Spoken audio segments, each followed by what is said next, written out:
반갑습니다. 인사 한번 나누실까요? 반갑습니다.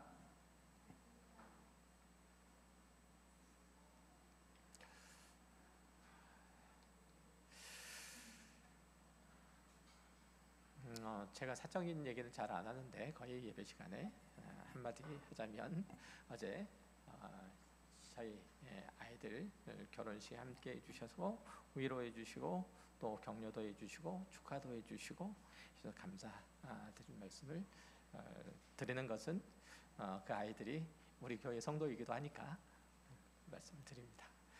감사드리고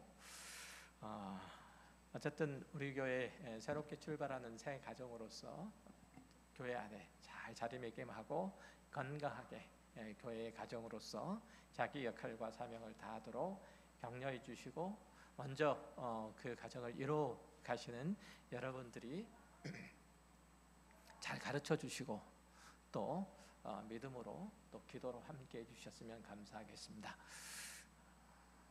안 하신 말인가 봐요. 감사드립니다. 이제 제법 가을 분위기가 나는데, 특별히 어제 저는 기도를 못했는데 그 기도를 못했는데 어제 기도하신 분들이 꽤 많이 계시더라고요.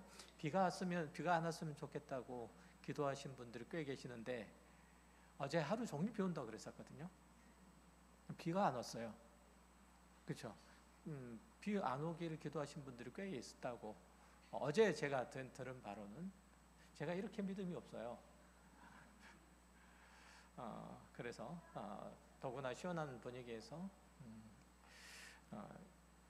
예식을 잘 치를 수 있어서, 또 오시는 분들이 별 불편함이 없어서 주차 문제는 좀 그랬으면 좋았을 뻔했는데 어쨌든 그렇습니다. 말씀 함께 나누도록 하겠습니다. 신앙생활 가운데 있어서 가장 힘든 경험 중 하나가, 우리가 입술로는 나는 예수를 믿는다, 주를 사랑한다 라고 고백을 하면서도 정작 삶에서는 그 고백과 전혀 다른 모습이 때때로는 우리 중에서 튀어나올 때가 있다는 사실이죠. 교회는 세상과 구별된 거룩한 공동체이지만, 때로는 교회에서 세상보다 더 수치스럽고 또 부끄럽고 감췄으면 좋겠다라는 그런 일들이 일어날 때도 있어요. 여러 이유들이 있겠지만 교회가 하나님의 은혜와 사랑을 운운하면서 실제로는 죄를 용인하거나 죄인을 비호하거나, 아니면 세상의 혼탁한 문화들이 그대로 교회 안에 들어오는 것을 방치하기 때문에 이런 일들이 발생하기도 해요.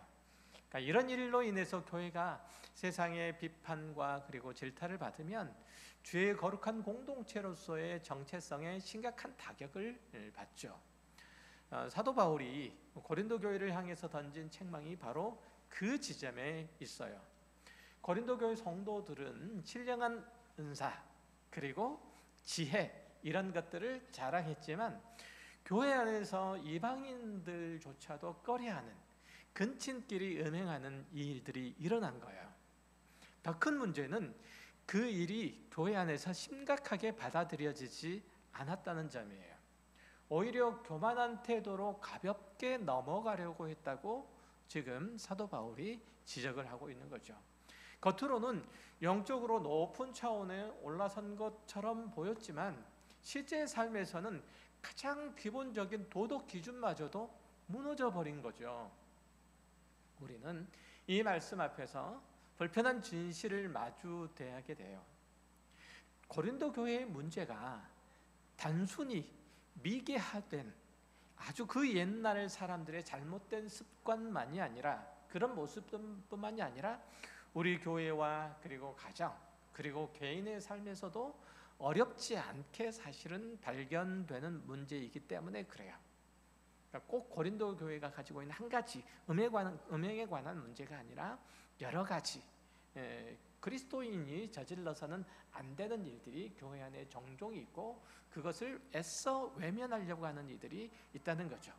그러니까 믿음과 행실이 분리될 때 신앙을 마치 초월적인 그런 부분으로만 오해할 때, 은혜로 가자면 모든 것을 다 퉁치고 넘어가려고 할 때, 능력만을 자랑하면서 기본적인 삶의 거룩함, 이걸 무시할 때, 우리 안에서도 고린도 교회가 겪은 그 비극은 얼마든지 일어날 수 있다는 점이에요.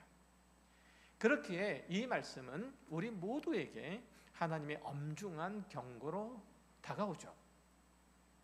고린도전서 5장에서 사도 바울은 교회 안에서 드러난 음행 사건들을 통해서 단순히 개인의 타락을 지적한 게 아니라 교회의 거룩, 교회 안에서 마땅히 세워져야 하는 그리스도 예수 안에서의 질서, 이것이 얼마나 중요한지를 강조해요. 나아가서 교회가 그 거룩함을 잃지 않기 위해서 어떤 태도, 어떤 결단이 필요한지를 분명히 가르쳐주죠. 사실 고린도 교회는 자신의 철학적인 지혜나 아니면 종교적인 열심, 그리고 교회를 향한 수고, 이것들을 각기 다 자랑하고 서로 파당을 나누어서 자기들이 정당하고 귀하고 신령하고 높다라고 서로 갈등하고 대립하고 있는 모습을 보였고, 이런 모습은 사실 교회로서는 참 부끄럽고 참담하기조차도 하죠. 고린도 교회 교인들 중에 한 명이 그 계모와 지속적인 이 관계를 맺었고, 교회는 그 사실들을 알고서도 방치했거나 별일이 아닌 것처럼 하고 넘어간 건데, 그런 일들이 종교적으로는 상당히 높은 수준에 있다고 자부했던, 스스로 자처했던 교회에서 일어난 것은 그 모든 신앙인들이 긴장하고 살펴보아야 되는 그런 내용이에요. 우리 모두가 다 그렇게 긴장해야 될 일들이라는 얘기죠. 고린도 교회의 성도들은 스스로 생각하기에 자평하기를 신령하고 지혜롭고 능력이 있다고 생각을 했던 거예요. 그런 교회에서 심지어는 이방인도 행하지 않는 음행의 범죄가 발생을 했고, 교회 공동체는 그것을 눈치고 넘어간 거예요. 묵과한 거예요. 왜 그런 참담한 일들이 일어났을까요? 그 이유는 고린도 교회 성도들의 신앙관, 첫 번째가 그 신앙관 때문이었어요. 그들은 신앙이란 이 세상의 환경과 조건을 개선하기 위한, 그것을 개선하기 위해서 무언가 초월적인 능력을 기대하는 무언가라고 생각을 했어요. 이해되시나요?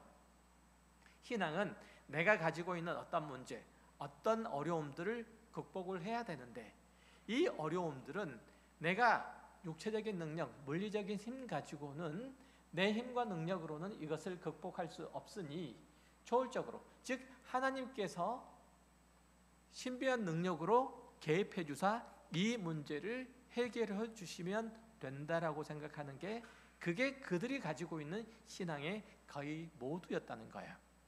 이해되시죠? 우리가 가지고 있는 신앙이라고 하는 것도 사실은 그 범주에서 많이 넘어가지 못하죠. 그러니까 이게 이제 문제예요. 그러니까 세상의 정치, 경제, 사회, 문화, 예술, 그 모든 사람이 보편적으로 살아가는 일반적인 삶의 영역과는 별개로, 우리 일상과는 별개로 전혀 다른 영역에서 누리고 경험하는 특별한 일이다라고 그렇게 여겼던 거예요. 그러니까 자신의 신앙은 교회에 왔을 때, 예배를 드릴 때, 기도원에 갔을 때, 특별히 어떤 기독교 집회에 갔을 때, 이럴 때만 발휘되는 거예요. 그리고 일상에서는 일반 사람들과 전혀 다르지 않는 삶을 고린도 교회 성도들이 살았다는 거죠. 마치 다른 사람보다 영험이 있다고 정평이 나 있는 무당이 일반적인 상식과 그리고 예의, 도덕 수준에서 미달되는 경우가 거의 똑같아요. 어릴 적에 기억을 더듬어 보면, 제가 살던 동네에 무당 아주머니가 있었는데 굉장히 사나웠어요. 그리고 막무가내였어요. 사람들도 휘 건드릴 수 없는 어떤 통제불능이었거든요. 그 무당은 그래도 용하기로 제법 소문이 나 있어서 동네 사람들뿐만 아니라 이웃 동네 사람들도 문제가 생기면 우리 동네 무당 아주머니에 가서 묻기도 하고, 또 굿도 하고 그랬었어요. 이 무당은 초월적인 능력을 발휘한 것은 틀림없어 보여요. 어느 정도는. 하지만 그의 일상은 상식 이하였다는 거야. 왜 그랬을까요? 그가 가지고 있는 초월적인 능력이 그의 삶을 통제하지 못했기 때문이고, 그 초월적인 능력 때문에 자신이 다른 사람보다 높은 존재로 인식했던 거예요. 그러니까 함부로 해도 괜찮은 거예요. 내가 그 사람보다 적어도 윗사람이니까, 물으러 온 사람보다 위에 있으니까, 영적으로는. 그렇죠? 그래서 그가 그랬던 거예요. 기독교 역시 초월을 믿는 종교이기는 해요. 예수님도 수많은 기적적인 일들을 행하셨고, 지금도 성령의 은사를 받은 목사나 장로들이 활동하고 있어요. 하나님의 은혜가, 초월적인 은혜가 베풀어지고 있어요. 병 낫는 일들도 있죠. 사업에서 망했다라고 생각하는 이들이 하나님의 전적인 간섭으로 회복이 되는 일들도 얼마든지 많이 보잖아요. 그렇죠? 하나님의 초월적인 역사는 일어나고 있어요. 하지만 기독교가 그 초월을 향유한다고 해서 그것이 일반 상식과 예의와 과학 이런 것들을 무시하는 것은 아니에요. 일상은 아무래도 상관없다, 이거는 아니란 얘기예요. 우리가 믿는 하나님은 물리적인 세상, 그리고 영적인 세상, 즉 하늘과 땅에 속한 모든 것들을 다 창조하셨고 다스리고 계세요. 지금 현실적인 우리의 세계뿐만 아니라 영적 모든 세계에 이르기까지 다 아셨죠? 물론 인간의 타락으로 인해서 이 피조 세계가 저주를 받은 건 사실이지만, 그렇다고 이 세상에 속한 것이 다 악하다고 규정하거나 가치가 없는 것으로 폄훼해서는 결코 안 된다는 뜻이에요. 이 땅에서의 삶을 의미 없는 것으로 규정하고 이 세상은 빨리 벗어나야 할 곳으로 여겨서는 안 된다는 거예요. 이 죄악된 세상 나 빨리 벗어나리라, 이렇게만 기다리고 있어서는 안 된다는 뜻이에요. 비록 지금은 저주받아서 부패하고 악한 것들이 세력을 떨치고 있지만, 그럼에도 불구하고 이 세상은 거룩하신 하나님이 지으신 것이며 통치하시는 곳이며, 장차 완성될 하나님의 나라도 이 물리적인 세상의 재창조 혹은 회복을 목표로 하고 있다는 사실이에요. 그러니까 주님께서 다시 오시는 세상은 영으로서만 존재하는 세상이 아니라 우리의 육신도 다 가시고 있죠. 우리는 영의 부활뿐만 아니라 육체의 부활도 역시 믿고 있는 사람들이에요. 그렇죠? 그렇죠? 육체의 부활도 믿고 있는 사람. 다시 말하면 이 물리적인 세계가 악하다는 얘기가 아니라는 뜻이에요. 악하지 않다는 거예요. 너무 어려운가요? 어제 포페를 잘 드시고 왜 지금 와서 어려운 얘기 하냐고. 그건 아니에요. 우리가 속한 문화와 그리고 문명, 또한 하나님께서 지으신 형상으로 지음받은 인간이 만들어낸 어떤 의미에서 보면 하나님께서 창조하신 그 창조 활동의 연장이기 때문에 악한 것이 아니라면 당연히 창달하고 누려야 하는 거예요. 물론 죄로 인해서 타락한 인간들이 만들어낸 이 세상의 문화와 문명 역시 죄에 오염되어 있기 때문에 우리 그리스도인들이 취해야 될 것, 누려야 될 것, 그런 것과 그렇지 않는 것을 구별할 필요가 있겠지만 그 자체를 거부해서는 안 돼요. 타락한 인간은 죄로 얼룩지고 제어되지 않는 욕망으로 전철된 그런 문화를 만들어낼지라도 문화 자체를 타부해서는 안 된다는 뜻이에요. 하나님께서 창조 당시에 인간에게 명령하신 명령이 있어요. 그죠? 뭐가 있죠? 문화 명령이라는 게 있어요. 다스리고 관리하고 정복하라 라고 하는 것이 문화 명령인과 동시에 노동 명령이기도 해요. 그러니까 하나님께서 주신 이 세계를 창달할 우리들에게 그 사명이 있다는 얘기예요. 다만 그리스도인의 문화적 주권 행사는 하나님의 진리와 생명, 그리고 그 거룩, 그 피조세계의 아름다움을 표현하는 방식으로 진행돼야 된다는 뜻이에요. 이것은 문화의 영역뿐만 아니라 다른 모든 영역에서도 똑같이 적용돼요.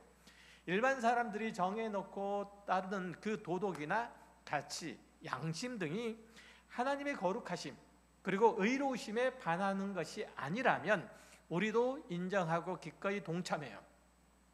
예를 들면 건전한 영화를 감상하거나 음악을 감상하거나 영화를 만드는 것도 마찬가지, 포함해서 스포츠 활동을 한다거나 하는 것들도 다 하나님께서 우리에게 주신 문화 명령 속에 속해 있는 것이고, 그것들을 통해서 우리가 인간다움을 표현하는 거예요. 인간이 동물과 어떻게 다른지를 표현하는 거예요. 그래서 하나님께서 주신 명령이기도 해요. 그러니까 어떤 분은 그렇다고 하더라고요. 골프를 워낙에 좋아하셔가지고 천국에 가면 골프가 있으려나? 뭘 그런 걱정을 다 하시는지 모르겠어요. 그죠? 골프가 천국에도 있으려나? 뭘 그런 걱정을 다 하셔? 그래서 있다는 얘기예요? 없다는 얘기예요? 이렇게 묻고 싶죠. 타락한 인간은 죄로 얼룩지고 그리고 제어되지 않는 욕망으로 점철된 이 문화를 만들지라도 적어도 그리스도인은 그렇게 되면 안 된다는 거예요. 일반 사람들이 만들어 놓은 그 문화라고 할지라도 그것은 우리들에게 주신 일반 은총의 한 부분으로, 한 영역으로 바라봐야지, 일반 사람들이 만들어 놓은 것이기 때문에 이건 다 버려야 된다, 이것은 마땅하지 않다는 거예요. 그래서 우리는 자녀들을 일반 학교에 보내잖아요. 만약에 우리가 신령한 것들만 다 필요하고 또 얻어야 된다면 굳이 아이들을 학교에 보낼 필요가 없고 밤늦게까지 교육을 시킬 필요가 없어요. 학교에서 다양한 교과목을 배우고 한 사회 시민으로서 소양을 배우고 갖추고 또 세상 돌아가는 원리를 체득하잖아요. 그리고 이제 성인이 되어서 배운 것을 활용하되 각 가정에서 시작해서 자기가 속한 사회의 발전과 그 구성원의 행복과 평화와 번영과 이런 것들을 위해서 넉넉히 그리고 성실하게 봉사해야 되는 거예요. 우리가 속한 사회 역시 하나님께서 세우신 영역, 하나님의 영광과 그 능력과 의로우심이 나타나야 되는 곳이기 때문에 그리스도인으로서 책임 있게 이 일들에 최선을 다해야 되는 거예요.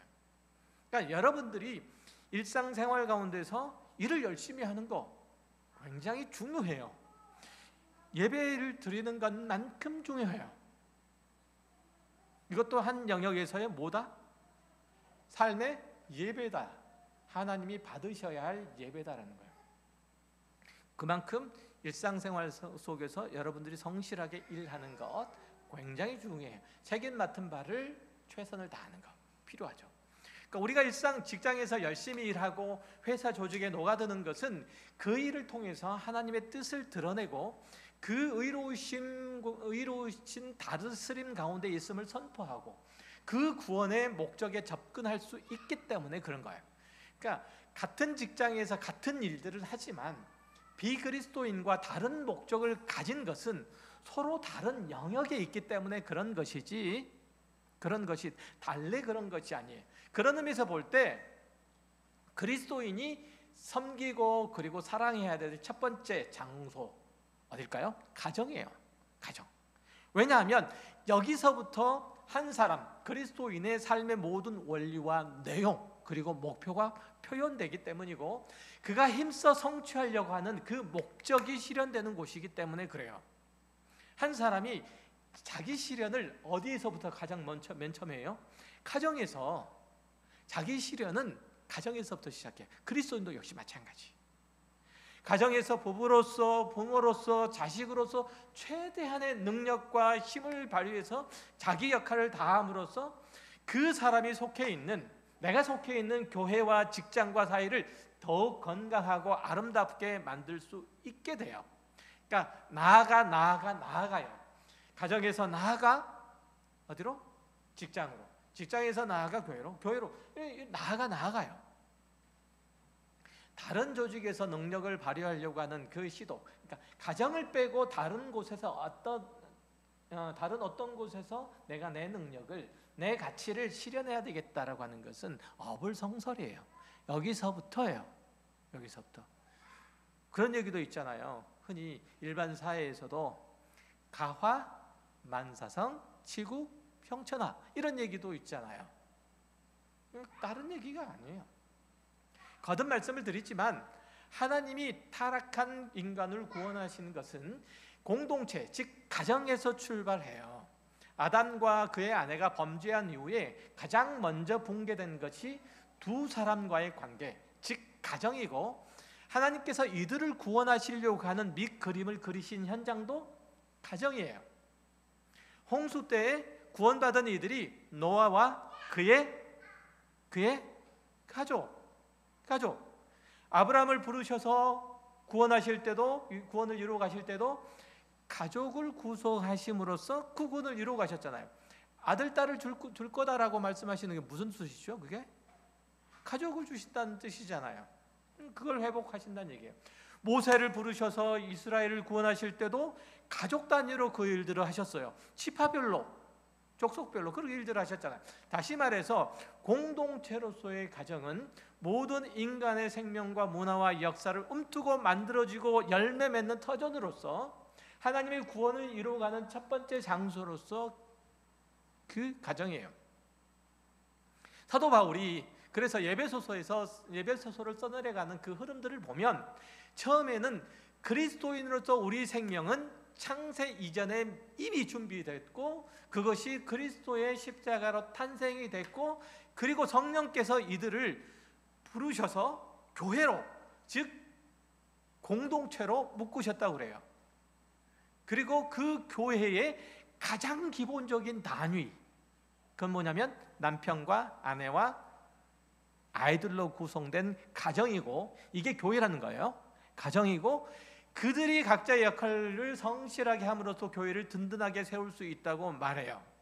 그러니까 에베소서가 한 사람을 부르셔서 그를 교회로 묶으셨는데 그 교회의 첫 출발이 어디라고요? 가정이라고요. 그래서 교회 안에서 지도자를 뽑을 때는 가정에서 이러이러한 사람이어야 된다라고 얘기를 하지, 이러이러한 사람이라고 얘기를 하지, 사회에서 어떤 능력을 가지고 있고 어떤 재주를 가지고 있고 어떤 힘을 가지고 있는 사람들을 골라서 뽑아라 이렇게 얘기하지 않아요. 그죠?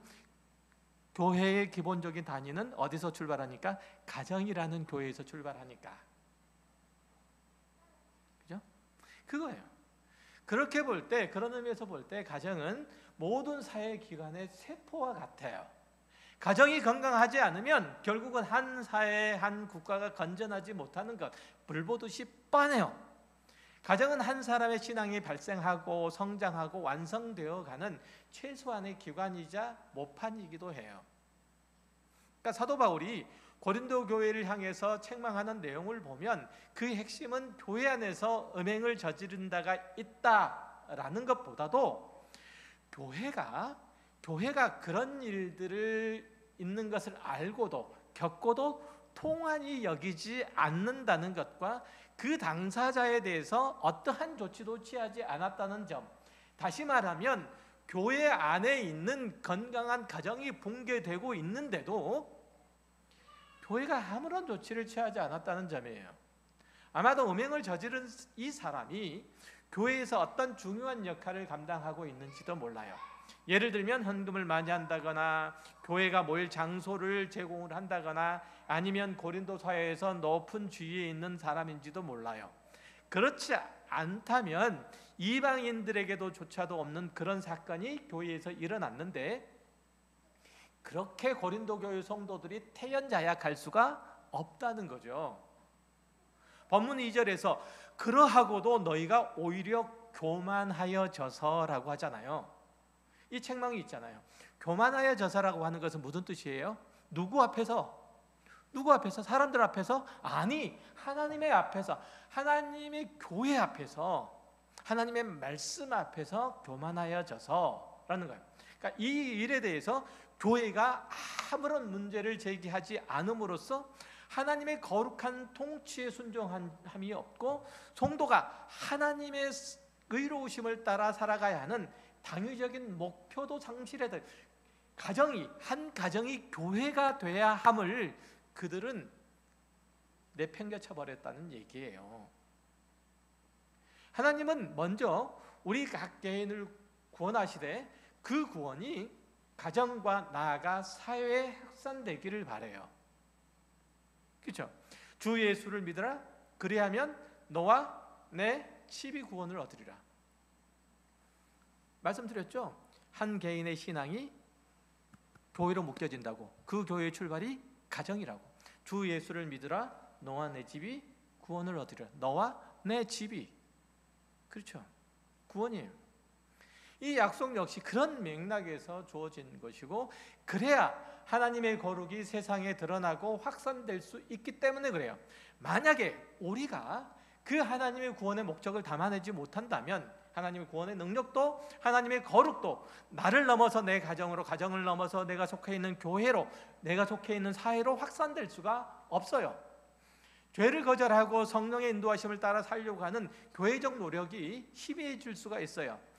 그가 진실한 성도라고 할지라도 살다 보면 누구나 잘못을 저지를 수 있어요. 신앙의 실패도 경험할 수 있어요. 그러나 그 죄가 묵인되거나 그 실패가 다시 한번 성도들의 삶 속에서, 신앙 속에서 복귀되지 않으면 교회 전체 분위기로 확산될 수밖에 없어요. 한국 교회가 빛을 잃어가죠. 무슨 뜻일까요? 그게 한국 교회의 가정이, 각 가정이 빛을 잃어가고 있다는 뜻이에요. 잘 생각 한번 해보세요. 가정은 전혀 문제가 없고, 가정은 아주 건강하고 그리스도 안에서 잘 하나로 뭉쳐있고 신앙의 능력을 발휘해서 살아가는데 교회가 엉망일까요? 절대 그렇지 않아요. 절대로 그렇지 않아요. 그러니까 우리 교회는 전혀 문제가 없어라고 생각할 게 아니라 우리 각자가 우리 가정을 살피고 우리 가정 안에서 내가 해야 될 일들이 무엇이고, 그래서 내가 하나님 앞에서 엎드려 간구하고 기도해야 될 것이 무엇이고, 내가 평생토록 기도할 수 있는 그 기도의 제목이 엎드려 내가 이 문제만큼은 내가 해결하고 간다라고 하는 그 하나님 앞에 결단하는 이 소원들이, 믿음의 소동, 기도의 제목들이 여러분 각자가 가정을 위해서 있어야 돼요. 그것 빼놓고는 여러분들이 있어야 될 이유가 없는 거예요. 그게 있어야 돼요. 다른 거 몰라도. 제가 여러분들이 잘못하고 있다는 말씀을 드리는 게 아니에요. 잘못하고 있다는 말씀을 드리는 게 아니에요. 우리 모두가 그런 믿음의 소원들이 있어야 된다는 거예요. 내가 가지고 있는 이 신앙 안으로 우리 가정 모두, 구성원 모두가 초대될 수 있도록 내가 누리고 있는 기쁨, 내가 누리고 있는 감사, 내가 드리고 있는 어떤 신앙 안에서의 안정감, 이걸 내 가정의 모든 구성원들이 함께 누릴 수 있도록 해줘야 된다는 것이 하나님의 뜻이라는 거예요. 주 예수를 믿으라. 그리하면 너와 내 집이 구원을 얻으리라. 하나님 약속하셨잖아요. 왜 안 따지세요? 너와 내 집이 구원을 얻으리라. 왜 안 따지세요? 해주신다면서요. 해주신다면 구원을 얻으리라 믿으면 해주신다면서요. 내가 누리고 있는 거 외엔 내가 사랑하는 고린도 교회 성도들은 각자의 신앙의 능력을 자랑하느라, 각양 은사를 과시하느라 교회가 빠져있는 이 현실적인 어려움들, 이 문제들, 이런 것들을 그냥 알고도 뭉개버린 거예요. 그들에게는 자랑할 만한 몇 가지 것들이 있었기 때문에 나머지 것들은 다 상쇄될 수 있으라고 생각했어요. 쉽게 얘기하면 교회가 배부른 거예요. 각자가 배불러서 별로 어려움을 못 느끼고 있는 거예요. 괜찮거든요. 그래도 교회 안에서 특별히 큰 문제, 그 문제만 눈 찔끔 감고 넘어가면 그래도 뭐 예배 잘할 수 있고 예배 잘할 수 있고, 우리 현실적인 생활 속에서 경제적인 어려움 없고, 그리고 밖에 나가서도 역시 마찬가지로 고개 빳빳이 들고 살 수 있고, 그리고 내 차례가 되면 내가 목소리를 높일 수 있는데 뭐가 문제예요? 이렇게 생각했던 거예요. 그러니까 성령의 은사를 그들이 가지고 있기 때문에, 혹은 지혜의 말씀들을 깨닫고 있기 때문에, 혹은 사회에서 어떤 자리를 차지하고 있기 때문에 그들은 이미 훌륭한 그리스도인이 되어버린 거예요. 교회가 자랑할 만한 일들을 잘하기 때문에 교회의 문제, 거룩의 문제는 대수롭지 않게 여겼던 거예요. 우리 교회가 잘하는 게 있으니까. 교회 장로가 외도하는 바람에 아내와 별거 상태에 있는데도 교회에서 전혀 제재를 할 수 없는 게 오늘날 교회 현실이에요. 그 일에 대해서 하나님을 뭐라고 말씀하시는지 분명히 알려주는데도 그 장로님의 영향력이 교회에서 크기 때문에 교회는 아무런 말도 꺼내지 못하고 있습니다. 필요함에도 불구하고 권징을 못하는 사례는 몇 교회를 안 돌아다녀도 충분히 알 수 있어요. 충분히 볼 수 있어요. 교회 안에서 저런 문제가 용인이 되고, 저 사람 말고 또 다른 사람이 그 사람의 사례를 본받고 할 수 있는 그런 분위기가 충분히 형성이 되는데도 교회가 그것을 제지하지 못하고 있다. 교회의 거룩함을 제대로 드러내지 못하고 있는 거예요. 이 땅에 세워진 교회는 하나님의 나라의 백성들이 그 나라에 들어갈 훈련을 하는 곳이에요. 이 땅에 있는 교회가 이곳에서 하나님의 의로우심과 거룩하심을 배워야 되는 거예요. 여기에서, 이곳에서 세상의 죄악된 문화와 행습을 막아내고 제거하는 법을 배워야 하는 거예요. 더 나아가서 하나님의 지혜와 능력으로 세상을 변화시킬 준비를 해야 돼요. 내가 세상의 악과 싸우고, 내가 비록 이 세상에서 세상의 방식으로는 망한다 할지라도 하나님께서 나를 붙드심으로, 하나님께서 나를 지키심으로, 하나님께서 나를 성공케 하신다, 승리케 하신다는 분명한 믿음을 훈련하는 곳이 이곳이에요. 이 세상이 다 나를 외면한다고 할지라도 하나님께서는 나를 주목하고 계시고 나를 붙드실 거야. 하나님 앞에 가면 그래도 하나님 앞에는 그래도 하나님, 제가 열심히 살려고 노력하고 말씀대로 하나님을 사모하며 그렇게 하나님을 기다리다 왔습니다라고 말씀할 수 있어야 돼요. 이걸 위해서 오늘을 참는 거예요. 그래서 믿음이 필요한 거예요. 세상을 이길 믿음이 그래서 필요한 거예요. 그래서 믿음 주십시오, 믿음 주십시오. 내가 이 믿음 가지고 현실적인 어려움을 극복할 수 있게, 이게 아니고 이런 훈련들을 해야 돼요. 그러니까 우리는 이 훈련을 하지 않으면 우리는 이 그리스도인으로서 어둠의 권세에 잡힌 자의 세상 가운데서 빛을 발하기가 쉽지 않아요. 더욱 나쁘게는 세상의 권세 잡은 자에게 굴복하면서도 그 일에 대한 가책을 느끼지 못해요. 자기 합리화하기 바빠요. 세상도 다 그러하는데, 다른 사람도 다 그러하는데 왜 나라고 유독히 그렇게 살아야만 합니까? 라고 하나님께 대묻게 돼요. 내가 무슨 용과리 통뼈라고 나만 그렇게 살아야 돼요? 교회에서 권징을 못한 이유도 다 그런 목적 때문이에요.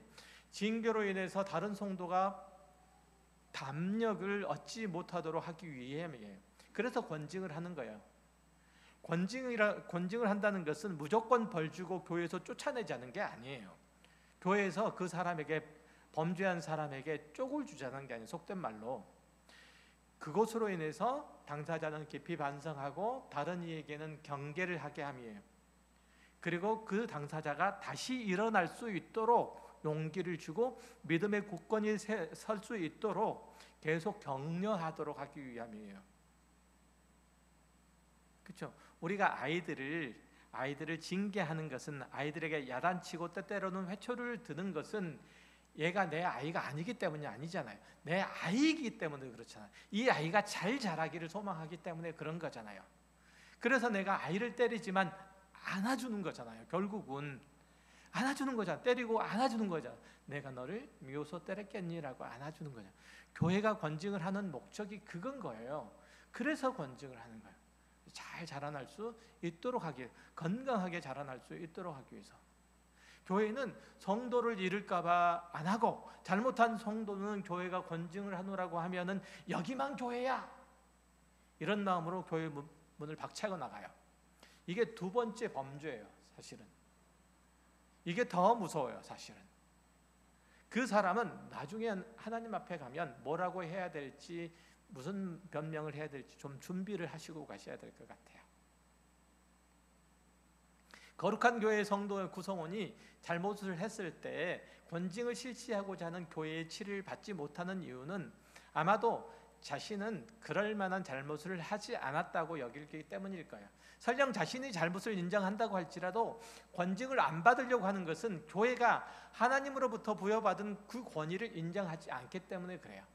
캐톨릭 교회에 비해서 기독교회가, 개신 기독교가 권위가 없는 이유가 그것 때문에 그래요. 고린도 교회는 스스로 교만해져서 하나님보다도 자신의 능력이나 자신의 처지나 자신의 체면을 더 우선으로 생각했어요. 굉장히 중요한 이해예요. 꼭 기억하셔야 돼요. 내가 하나님보다 내 체면이 더 중요하냐? 그죠? 내 처지, 내 형편이 더 중요하냐? 그러면 내가 하나님보다 내 체면이 더 중요하면 교회 앞에서 거짓말해요. 그렇죠? 사람들 앞에서도 마찬가지고, 내 처지가 중요하면 믿음 따위는 개나 져버려, 이렇게 되는 거예요. 이건 정말 교회에서 하나님의 거룩을 도모하는데 굉장한 장애가 돼요.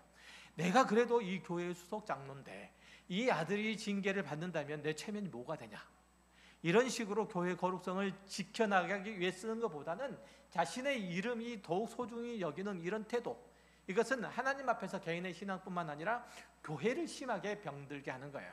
이 자녀들도 마찬가지고, 교회에게 부여된 권위에 대한 불순종은 하나님께서 교회를 통해서 나타내시는 그 진리의 견고함, 이걸 흔들어요. 그 생명의 풍성함을 약화시켜요. 누구나 죄를 저지를 수 있고 또 실수를 할 수 있어요.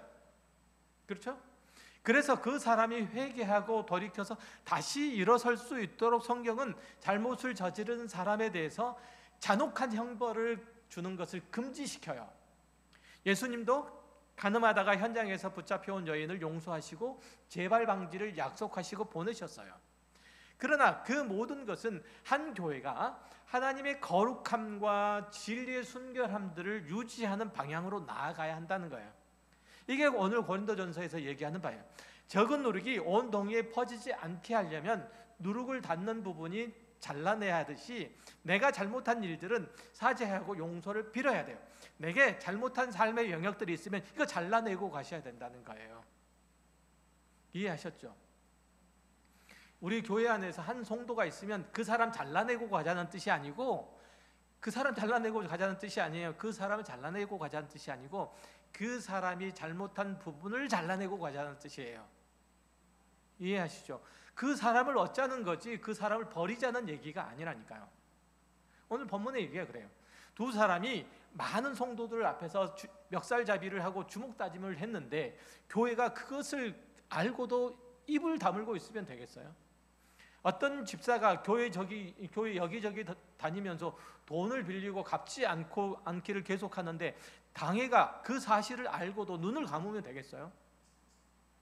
이 장로가, 이 집사가 교회에서 여기저기 기여하는 부분들이 많은데 이들이 교회에서 뛰쳐나가면 여러모로 타격을 입을 텐데 라는 생각에 교회가 권징을 주저하면 더 심각한 범죄가 교회 공동체 안에서 일어나더라도 교회는 아무것도 할 수 없게 돼요.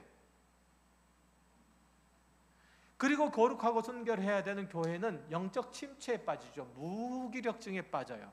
무감각증에 걸리고 말아요. 우리는 세상에서 구별되어서 거룩한 나라의 백성이 됐어요.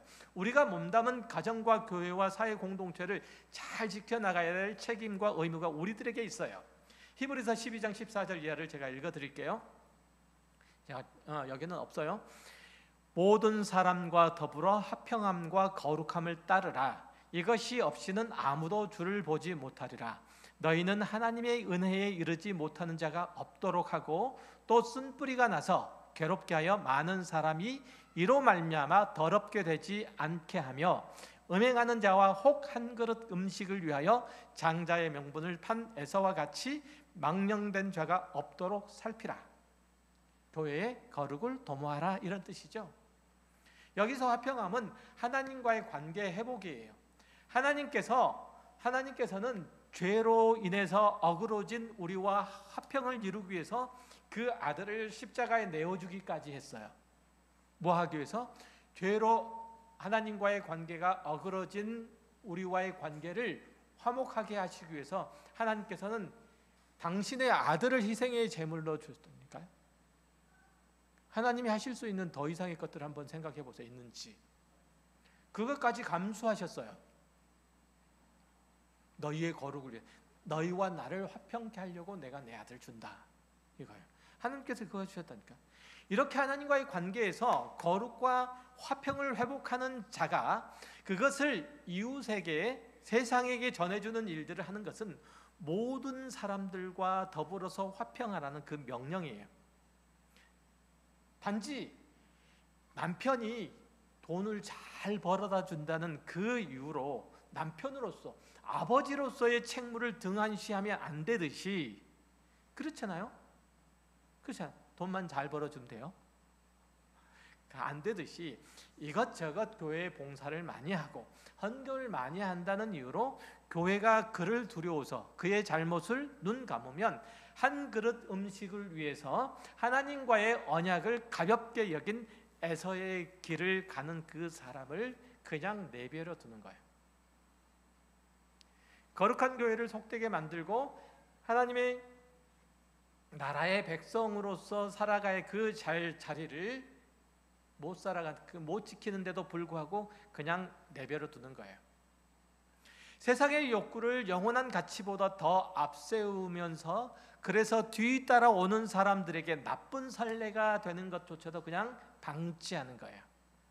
결국은 교회는 모든 성도에 대해서, 잘못에 대해서 눈 감고 있어야 돼요. 그러면 안 되잖아요. 그래서 이 시간에 우리는 가정과 교회의 거룩함을 위해서 하나님 앞에서 명심하고 결단해야 해요. 몰래 죄가 들어오는 것은 미리 막을 수 없다고 하더라도 최소한의 죄가 우리 공동체 안에 버젓이 활개를 치고 돌아다니는데 방관하지는 않겠다고, 그저 계산기만 두들기면서 손익을 계산하느라고 죄의 악순환이 계속되는 것을 적어도 막겠다는 그런 우리의 다짐들이 이 시간에 있어야 돼요.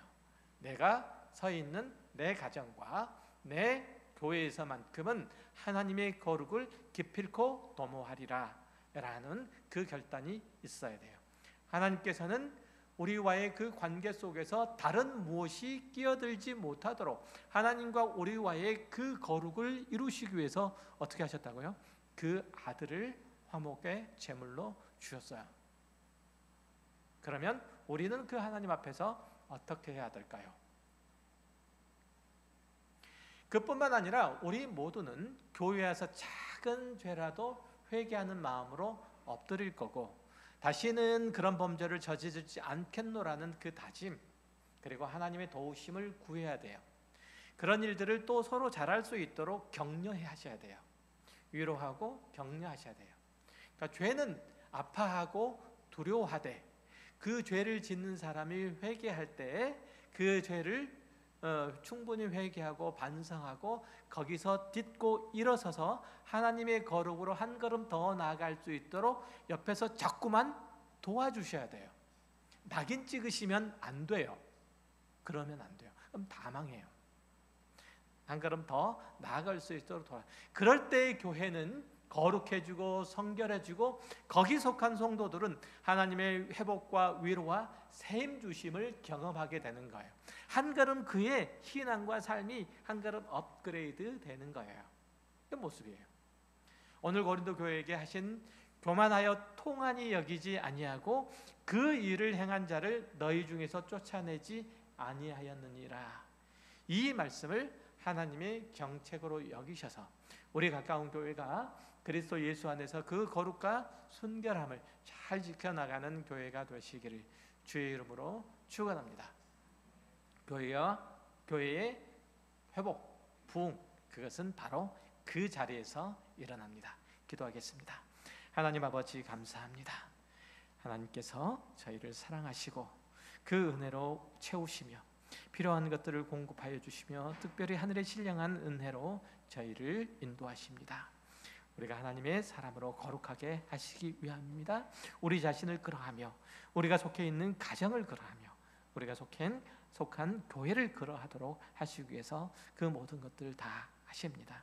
그 안에서 우리가 마땅히 걸어가야 할 길, 우리가 채워가야 할 길, 우리가 고치고 새롭게 해야 될 것이 무엇인지 이 시간을 통해서 다시 한번 헤아리게 하셨사오니 하나님께서 말씀하여 주신 그 진리의 명령의 말씀을 따라 기꺼이 순종하여 결단하여 우리의 삶의 모든 영역 속에서 죄와 거기에 얼룩진 것들을 저버리고 하나님의 거룩하심으로 다시금 새롭게 힘있기를 소망하여 그 하나님의 의로우심 앞으로 간절히 나아가는 그리스도 예수의 십자가 앞으로 간절히 나오는 주의 모든 권속들에게 하나님께서 베푸신 은택으로 가득 채워주사 이 세상의 어떤 더러움과 죄악된 모습들도 감히 틈 못하는 하나님의 은혜의 백성, 사랑의 백성, 믿음의 백성으로서 우리 가까운 온 성도들의 삶과 신앙이 되게 하여 주옵소서.